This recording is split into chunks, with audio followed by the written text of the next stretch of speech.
So today's video is something that I'm really excited about. Today, I'm going to show you guys my Grail Jason piece. As you can see, this is a Jason Takes Manhattan piece. Is it my favorite Jason piece because Jason Takes Manhattan is my favorite sequel? No. Is it my favorite Jason piece because I even think it's one of the better sequels? Absolutely not. Although I do have love and childhood nostalgia for the film. This is just purely and simply the highest quality Jason item I have in my collection at the moment, made up of two incredible pieces in their own right. The hockey mask in this video was made by 102 Slasher on Etsy. This kid is only 15 years old, believe it or not, and he is already churning out work like this. All you have to do is look, and you can easily see all of the time, effort, and detail that went into making this mask. I absolutely love the extra weathered look of this piece. Now, let's get a look at what's underneath.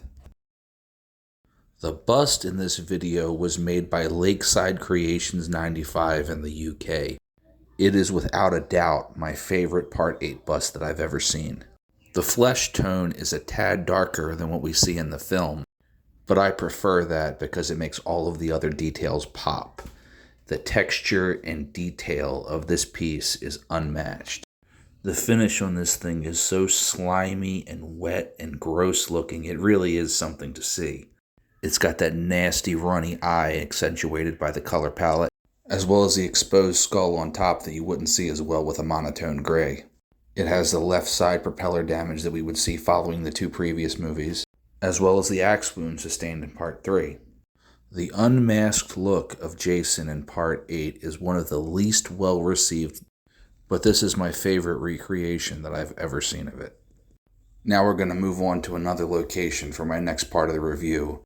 Friday the 13th Part 8, Jason Takes Manhattan was released by Paramount Pictures in 1989. After diminishing returns in the previous two sequels, Paramount Pictures decided once again that they needed a new angle to generate interest and bring people back into the theater. Once again, the possibility of a Freddy vs. Jason crossover was briefly discussed, but ultimately was abandoned much quicker than in the lead up to Part 7. Director Rob Hedden came up with the idea of taking Jason Voorhees out of Camp Crystal Lake and bringing him to a city.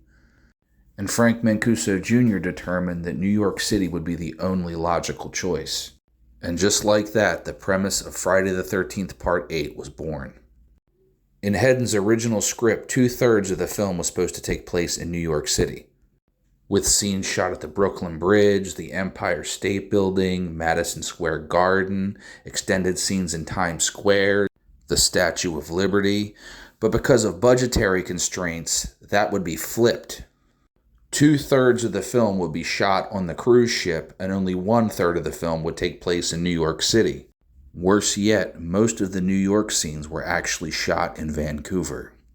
The only scenes actually shot in New York were the ones taken in Times Square. Upon its release, this film was terribly received by fans who felt cheated and lied to. And to be fair, they were.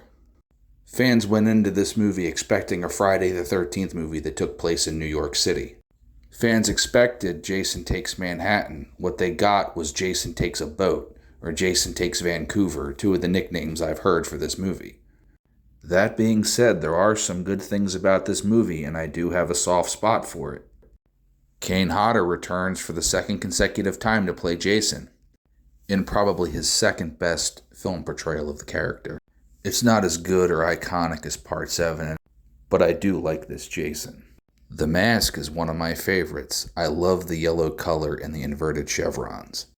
It also has two of the greatest kills in this series as well, the Julius kill and the McCulloch kill, drowning him in the barrel of raw sewage. The iconic Times Square scene and Jason's showdown with the thugs. So overall, guys, this is not a good movie. I'm not going to try to bullshit you and say that it is, but it is the finale of the Paramount films. It was the newest film in the series when I first became a fan, and it holds a special place in my heart.